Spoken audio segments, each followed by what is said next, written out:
Здравствуйте, друзья! Самая скрываемая тайна о русском народе. Сегодня я прочел статью о тайне русского народа. Статья взята с сайта kramola.info. Научные данные, приведенные ниже, являются страшной тайной. Формально эти данные не засекречены, поскольку получены американскими учеными вне сферы оборонных исследований и даже кое-где опубликованы, но организованный вокруг них заговор молчания является беспрецедентным. Что же это за ужасная тайна, упоминание о которой является всемирным табу? Это тайна происхождения и исторического пути русского народа. Родство по отцу. Почему информацию скрывают, об этом позже. Сначала кратко о сути открытия американских генетиков. В ДНК человека 46 хромосом. Половину он наследует от отца, половину от матери.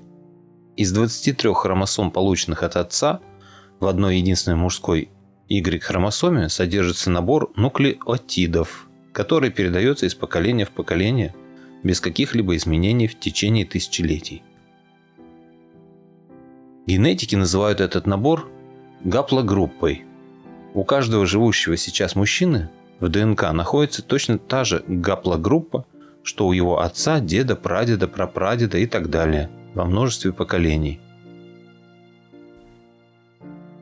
Так, американские ученые выяснили, что одна такая мутация произошла 4500 лет назад на среднерусской равнине. Родился мальчик с несколько иной, чем у его отца, гаплогруппой, которой они присвоили генетическую классификацию R1A1. Отцовская R1A мутировала, и возникла новая R1A1.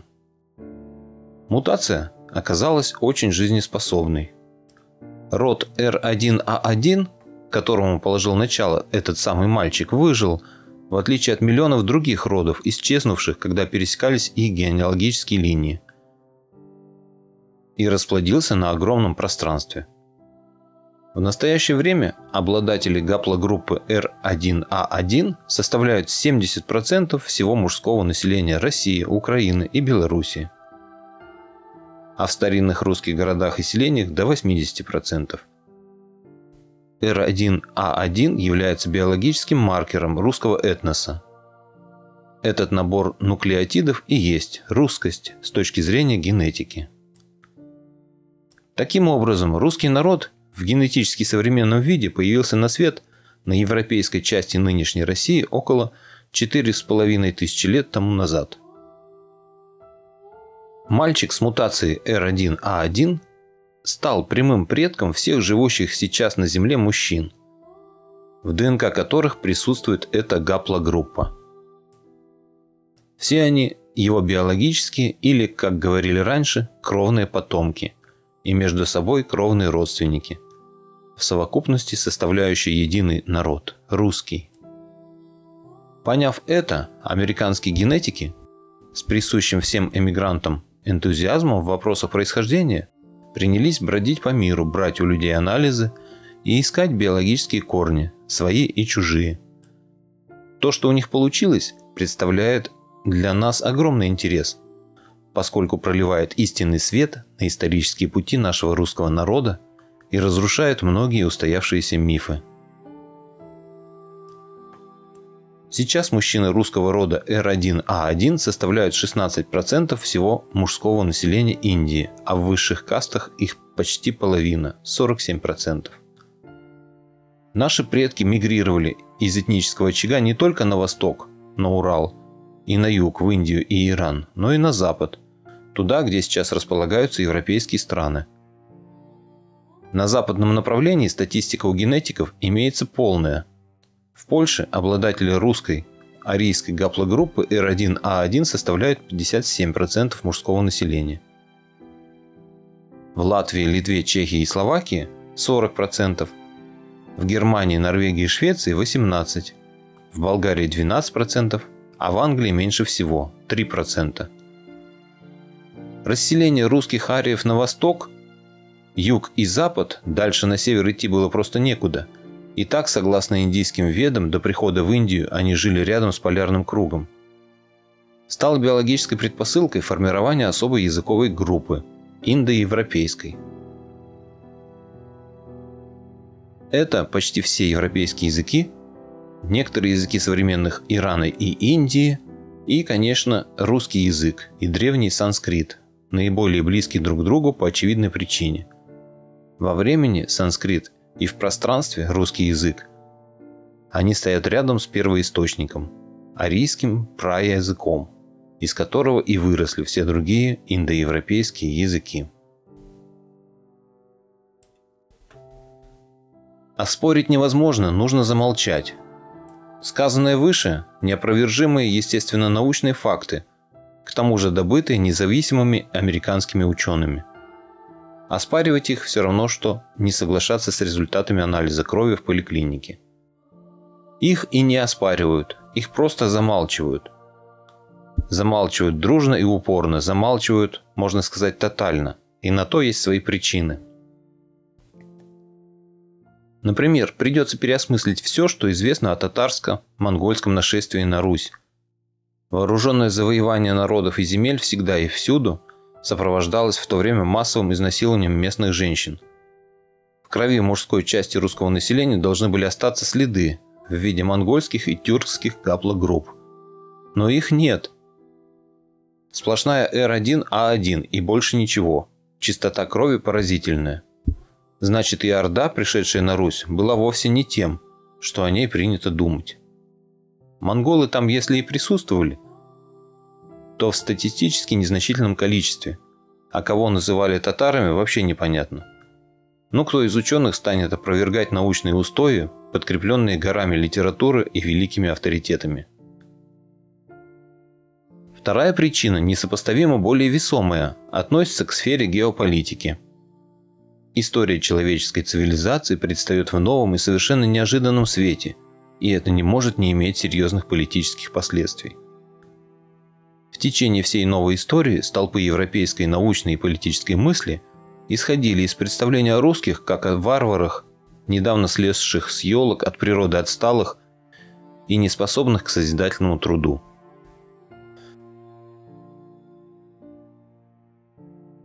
И вдруг оказывается, что русские – это и есть те самые арии, которые оказали определяющее влияние на формирование великих цивилизаций в Индии, Иране и в самой Европе. Что именно русским европейцы обязаны очень многим в их благополучной жизни, начиная с языков, на которых они говорят. Что не случайно в новейшей истории треть самых важных открытий и изобретений принадлежит этническим русским, самой России и за рубежом. Что русский народ не случайно смог отразить вторжение объединенных сил континентальной Европы под предводительством Наполеона, а затем Гитлера и так далее.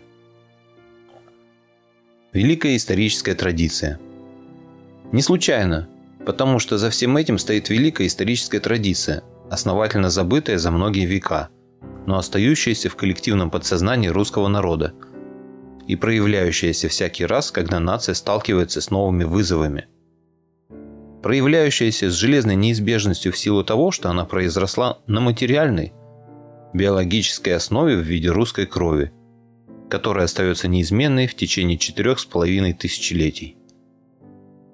Западным политикам и идеологам есть над чем подумать, чтобы сделать политику в отношении России более адекватной в свете открытых генетиками исторических обстоятельств. Но думать и что-либо менять им не хочется. Отсюда и заговор молчания вокруг русско-арийской темы. Крушение мифа о русском народе. Крушение мифа о русском народе, как об этнической смеси, автоматически разрушает другой миф.